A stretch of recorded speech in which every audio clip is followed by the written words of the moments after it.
Ladies and gentlemen, welcome back to the Madrid Chess Festival. This is the 8th round recap, and welcome back to the Road to Grandmaster series. In this game, I am playing the biggest matchup thus far of the tournament. Up until this point, I have 5 points out of 7, and so does my opponent, as it so happens. My opponent is, his name is Julio Suarez Gomez. He's an international master from Spain. His rating is 2477. And I thought having a 2.5 out of 3 against Grandmasters was impressive. But Julio has 3 out of 3 against the Grandmasters. He has defeated Leilis, the Grandmaster from Cuba, Tomas Sosa, and Pepe Cuenca. So both of us are having very good tournaments. The only difference is I'm undefeated, and he lost in the first round. He just has more wins. So we have the same score. He has a loss, more wins. And to be honest with you, again, I will remind you, I need to score 6.5, and I have 5 points. So I need 1.5 out of 2, and so does he. And I have the black pieces, right? So I'm seeing what he's going to do. And I knew before the game that he likes to play e4 and d4. Now, in the tournament, he had played multiple games of d4. But it seems like he likes to play e4 when he thinks he knows his opponent's response. And in this case, I am a Caro-Kann player. I mean, I can play some other stuff, but I was going to play the Caro-Kann. I looked at his database. I didn't see anything particularly scary. And I figured he would play e4. I spent a little bit of time preparing d4. So we sit down, and I even, I considered maybe playing this because I played bishop f5 in the previous round. But I said, you know what? Bishop f5. Like, it doesn't matter. I mean, it's not like this guy is going to refute the advanced Caro-Kann. So I said, bring it on. All right, you have to probably beat me to get your norm, and I'm willing to take that on, and let's have a fight. I was very happy to see the move knight to d2. There are critical lines here like knight f3 and bishop e2. That is the ultra main line. There's h4, which is the Tal variation, which leads to some very, very imbalanced play. He plays knight d2, and I kind of got the sense in looking at his games, he likes kind of more calm and straightforward games. He's happy to play whatever, but just more in general leans in that direction. I was very happy to see this because, remember I showed you a previous game that my friend had played in this tournament. Not in this tournament, but in a previous one, a friend of mine actually played against knight d2 and got a great position. And around that time, I had just briefly checked what my prep here was. And my prep is that white tries to stop you from playing c5. Back in the day, I used to play knight d7, slow maneuvering. Now I play a6 to prevent bishop b5, and I just play c5 anyway. And the position is, like, completely easy to play. So I was very happy. He played something he thought he might, like, surprise me or have some ideas in. And basically, the point here is you give up this bishop. I mean, it doesn't matter what would have taken, and then you take the knight back. And the position is super easy to play. Normally, you would think black traded a dark-squared bishop and has dark-squared weaknesses, but you shouldn't have the pawns on the color of the bishop that you still have on the board. But basically, I'm just going to play these moves next, and white has a microscopic advantage according to the engine, but nothing special. He played knight d4, I played knight e7, and I think at this point he was on his own. I think in general he should probably want the bishop on e3, but he played bishop e2 after thinking for about a minute. Here I considered playing knight to c6, followed by bishop e3, and then, dancing my queen around. And then I was like, why am I thinking? Let me just go queen c7. I attack the pawn in the center.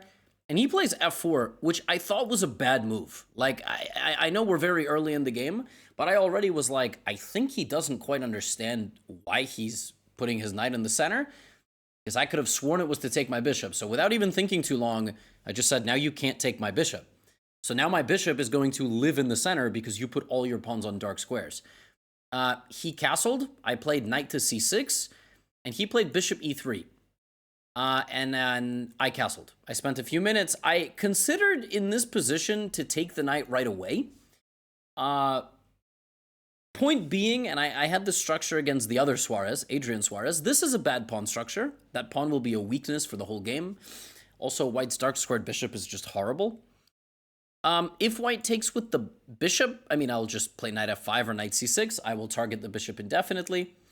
The only reason I didn't take right away is I actually thought, you know, he can now consider moving the knight out of the center, just disallowing me from taking it.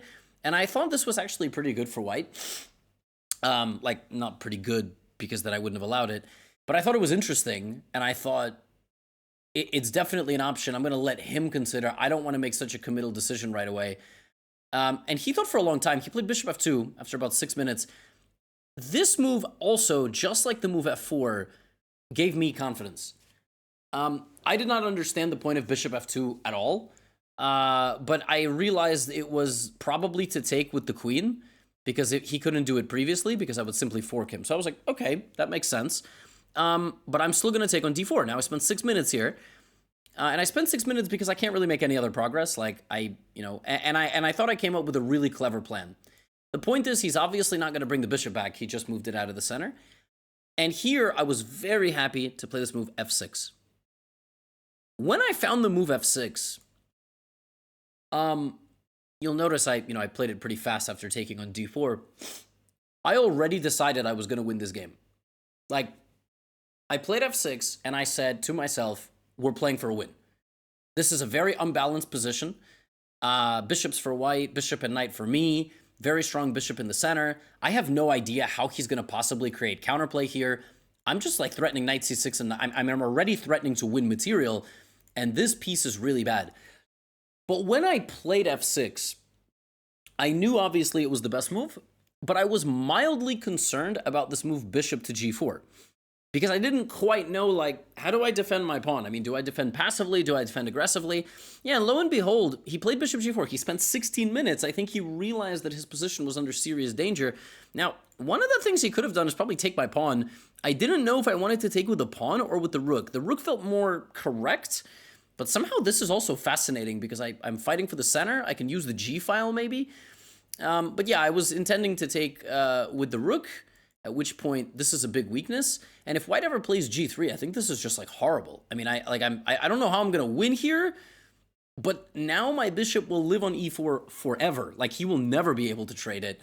Maybe bishop d3, but I'm going to play like knight f5, not going to let it happen. But he went bishop g4, and what I had originally intended here was what I thought was very clever, was bishop f5. I was like, well, now I counter-threaten him. He has to take, because if he doesn't take, I play knight c6 and I actually win his pawn. Now, the engine still finds a way for him to get, some compensation, and he's fine. But also, if he takes here, I just thought, this is excellent for me. He'll play queen c5. I'm going to take. I'm going to play rook c8 to make his bishop move. And then I'm just going to play like this. And I'm like, I'm going to win this endgame. I mean, I'm not Magnus Carlsen, but like, rook c4, king f7. He has no moves. He does not have anything. And the engine is giving like minus 0.7, but it's... And so I had prepared bishop f5 kind of from a distance. But on this move, I realized he has a really he doesn't have to address this. He can take on f6 first. And that removes the possibility of playing knight c6. And I didn't really like this, to be honest. I mean, I saw knight c6, but then he plays queen d1, and he's defending his bishop. And then I thought, okay, maybe I take, he takes, rook f6. But then I was like, this is not the position that I wanted. I didn't want this. Like, now his bishop is actually quite strong. And he's going to, play some solid moves. And yeah, this is not really what I wanted. So then I was like, okay, my backup plan is very simple. I just move the pawn to f5. My backup plan is I anchor this bishop on the center permanently. And ultimately, that's what I settled on. I also thought about knight f5. If there's one regret maybe in this game, it's like not playing knight f5. I don't know, because I thought here he would have to take, then he would take. And I just thought, maybe he plays like bishop h4. And it's just equal.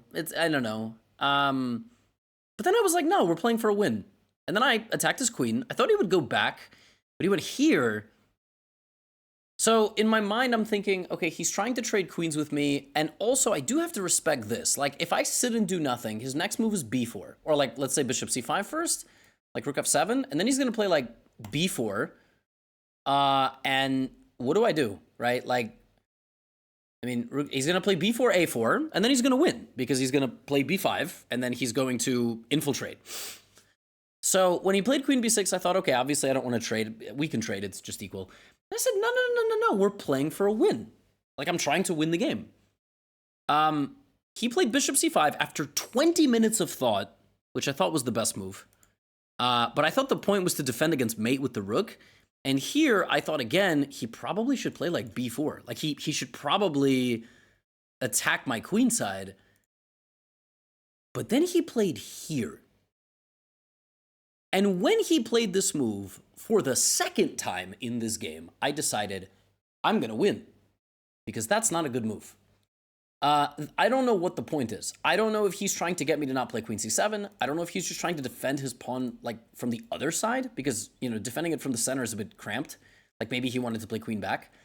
And here, without even much hesitation, I played g5. I thought for 3 minutes, and I was like, his pieces are in really stupid spots. And I'm just going to play king h8 and rook g8, and we're going down the g-file. We have to play to the strength of our bishop. That was like the point of the entire position. And if he takes, I use the g-pawn's last square, and I target both these pawns. Now, of course, the engine will find like some, you know, configuration that makes sense. The engine wants to give away the center pawn, and then it wants to defend the outskirts pawn, and then it wants to play h4. And again, I was confident that I would figure it out. But instead of g5, you know, maybe I could have prepared with h6. But I was like, no, I'm feeling the momentum of this game shifting. I need to play g5. It's a lesson for me too. And then he went queen e3, which I thought was also a step in the wrong direction. And now I played queen g7. He went queen g3. And I kept the tension. And I decided, okay, man, now I'm going to move my king out of the way. And then I'm playing rook g8. So just like, give me a couple moves. I'm going to play king h7. Like, let's say you play, you know, rook c1. I'm going to play rook g8. And we're going down that g-file. All right, that was the plan. Again, this move is keeping the tension. Notice that I am now up 10 minutes on the clock. I feel his energy, right? Like he looks nervous. I'm kind of growing. I'm building the advantage. He thinks again for a few minutes and again plays a move that I get, but I completely don't get. He's trying to defend against mate in the future, but there was never really any mate because if I ever took with the pawn, there was going, you know, I thought the best move there instead of rook f2 was like bishop f3. I thought he should probably get rid of my bishop now before it becomes too much of a problem. So I thought rook f2 was like, if he's going to play bishop f3 anyway, that's kind of a waste of time. And I felt I needed to do something, you know, I needed to keep like adding the pressure and I needed to play fast. So I played knight d8 in 2 minutes. I thought knight d8 was very clever and would come as a massive shock to him. Because it's a backwards knight move. I'm coming here, I'm hitting the bishop, hitting the pawn, defending my pawn. And also my knight was the only piece not participating in the game, really. And I also thought I would trick him here because I figured now he would want to trade the bishop with me. And when he did that, I would get in on c4, which completely justifies this move. And that's exactly what happened. He spent another 10 minutes, played bishop f3, and I could have probably taken, but I just played rook c4 instantly because, again, I need to put the pressure. Like 20 minutes up on the clock now. All right. He is sensing that like the position is totally disintegrating. All my pieces are coming. Knight f7, king h7, rook g8. At the very, very least, I'm going to pry apart the defenses in the center and probably win some sort of endgame. So now he plays rook e1. Now's a big moment. I can justify playing rook to c4 by taking on f3. This activates my rook along the 4th rank. He would play rook f3. And maybe I play knight f7, applying more pressure. And then maybe at some point I'm going to finally capture on f4 and get into an endgame, right? Then I was like, he can kind of start like maneuvering here, maybe. I do have knight e5, but it's actually, I have to be careful how I do this because I'm also kind of weakening my position. Then I thought, this feels correct because I literally just put my rook there and I need the rook to pressure along the 4th rank. But I was like, to be honest with you, maybe the position is so good that he can take me, and then I get a pass pawn. I get my pawn to e4 protected, and I'm 3 squares away from queening. Right now, I don't have a pass pawn because he'll take me. So I said, okay, knight f7. I'm not going to overthink here. This is not where I'm going to tank my time. We're going to play knight to f7. He does, in fact, take. And I could have maybe taken with the rook here. I know you're sometimes like supposed to trade a rook if you're trying to win an endgame, but I thought, why would I trade my rook? Like, I moved my rook there to be active, and now it's gone. Right? And now I have to bring the new rook. But maybe, yeah, like absolutely. Maybe that was, maybe that was the way to go. But I thought, okay, DE4, I'm still up a bunch of time. And he thinks and plays H4, right? I had been expecting this move because he's trying to kind of trade out here. And originally, from a distance, I thought, okay, well, when he plays that, I need to be careful because when this opens up, the queen will be defending the bishop. Right now, the queen is not defending the bishop. The bishop is only protected by this pawn. So I thought maybe I can take. And then maybe I could like take something else and then play like rook d8. But this is not fast enough. So then I was like, okay, well, I can take on f4. And then maybe he will take with the queen. But then this is really well protected. And I somehow felt like I was not justifying my plan here. I thought, okay, well, why don't I just play rook d8? Like, to me, this looks very logical. And my idea is that if he takes, then I will take his bishop, right? And then I'm going to take his pawn. And then I'm going to take this pawn, and I control the d-file. So we're going to try to win this queen and rook endgame. As you can see from the engine, it's not impressed. It doesn't think that this was the maximum that I could have done in this position. As it turns out, the maximum that I could have done in this position when he played h4 is I could have taken this. And the point is that an endgame with no queens is just lost for white. I can literally just pick up this pawn because his rook on f4 is offside. But another funny thing I can do here is play h5, completely shutting down g4 options, and then just very methodically walking to the center, picking up the pawn, and using my pawn cluster in the center to win. This is a winning endgame. I had seen that, but what I had not seen was what to do here. I didn't quite understand, like, once he protects everything, what do I do? Well, the engine says just play king to h7. And with a kind of similar idea. The point is that he's frozen. Maybe he can try to complicate things with g4. But if he doesn't do that, I just play rook g8 and I control the g file, and slowly I infiltrate. Slowly I will ultimately, take his bishop, and slowly I convert. That was my moment. I could have taken on f4 and played king h7, and these were all kind of ideas that I had vaguely seen together.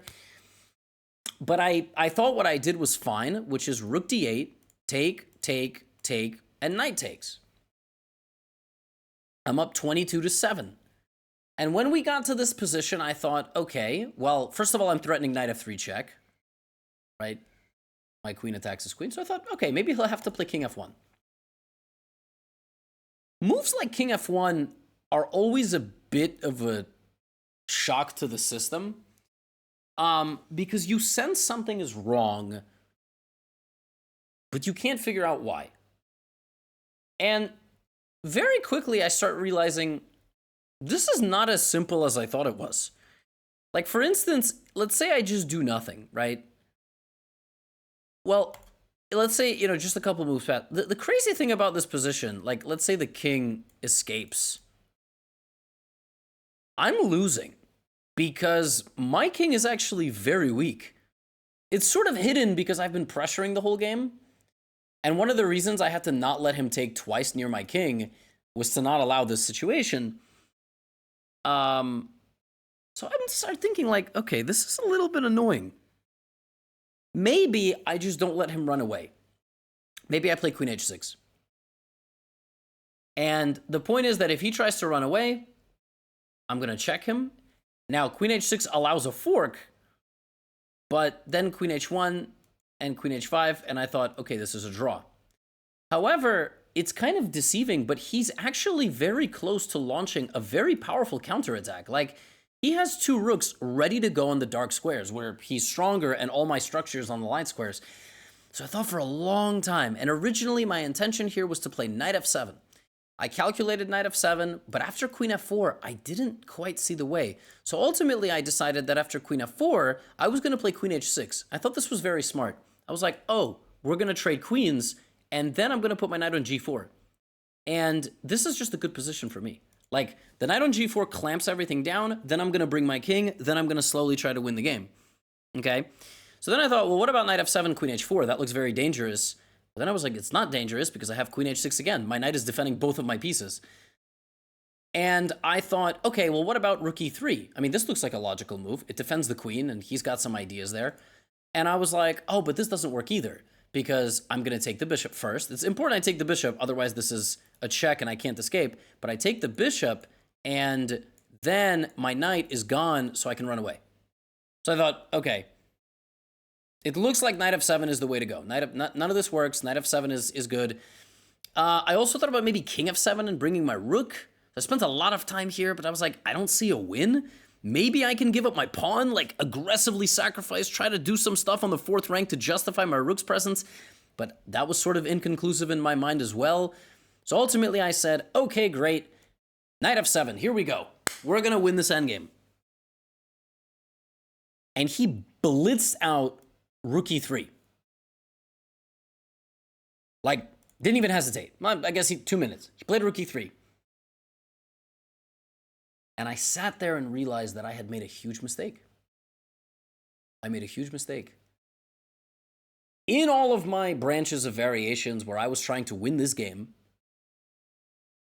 I had missed, or rather I had forgotten, we were not playing checkers. We're playing chess. And you will remember that this idea makes sense. His point is to play rook g3, and I'm mated. I can't escape, and he plays rook f4, and out of nowhere, I'm literally ladder mated. I have to give up my knight, and probably like multiple pawns. But I just told you my idea was to play here, here, here, and here. King f7. When he played rook e3, suddenly I was like, oh my god. He doesn't have to take my bishop. When I go here, he has queen h4. This is so sick. My rook is hanging, and I can't configure a defense for rook g3. All I can do here is give up my queen. That is the only thing the engine shows, not queen g4, obviously. But I thought, I mean, of course, I'm going to lose. I mean, I'm down a queen. Like, yes, I have a rook and a knight, but my king is so weak. So he played rook e3, and I went, oh my god, I just spent all my time, and this defensive idea for me doesn't even work. I said, oh, okay. But the good news is, I can still maneuver my knight to g4. Remember, that had been my idea. That had been my idea. My idea had been to play queen f4, queen h6, maneuver my knight to g4. So I thought, oh, simple. I'm going to maneuver my knight to g4. And then my knight got swarmed. And now I'm losing. The feeling that went through my body is like indescribable. It was, I didn't want to, like, I couldn't physically bring myself to make moves. Like, I just could not believe, because I had a feeling I was much better. I didn't know I was winning. My biggest advantage was here to play pawn takes and king h7. But it was the momentum, right? It was the self-belief. It was like 15 straight moves of, I'm pushing the pace. He's playing exactly the way I'm trying to get him to play. I have him right where I want him.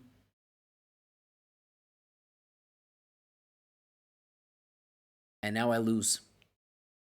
I can't stop his rooks, and actually now his bishop is an asset. And it's game over. He plays here, he takes on g4, and rook g4, I get mated. I resigned. And yeah. We lose the game. And I think it was instructive because ultimately what had happened here is we got to king f1, and already, as much as the computer likes black's position, you can already see how difficult this is, because he's actually creating a counterattack very quickly with his rooks. This was probably the wrong approach. And it becomes very obvious, like, why you have to respect your king's safety, like why I needed to keep the h-pawns on the board as a little kind of shield for my king. And it's very difficult sometimes to play moves like gf and king h7. You kind of want to like put pressure, and rook d8 does attack the bishop. It does put pressure, but the way my opponent played it was very smart, and he deflected my knight away, and kind of caught all my pieces out on all the wrong squares. And yeah, one move kind of let it slip. And then obviously there was the blunder at the end. So I lose round 8. No more GM norm. The highest score that I can get is 6 out of 9 if I win round number 9. This one's tough. This one's definitely tough. My knees were weak. Like I was walking back to where we're staying, and you know, there was a bunch of fans outside the club, and I was worried because like I wasn't gonna snap at anybody, but I just kind of wanted to like vanish like for like 20 minutes. And I left the club, and you know, people were like, "Oh, it was a great game," and yeah, and he was deserving, you know, of the win. I mean, he defended well, and he left himself enough time to conjure up the counterattack, and it just really sucks. It really sucks. But it's life, and I was devastated, but we get over it. You know, I could have lost to Aaron, you know, and I would like to say some things like everything happens for a reason. I wasn't perfect in this game. I had a moment in the middle game. I thought I was playing perfectly. Like I thought I was playing super, super well, but I just couldn't kind of close it out. And I think it happens to everybody. So we'll get him next time.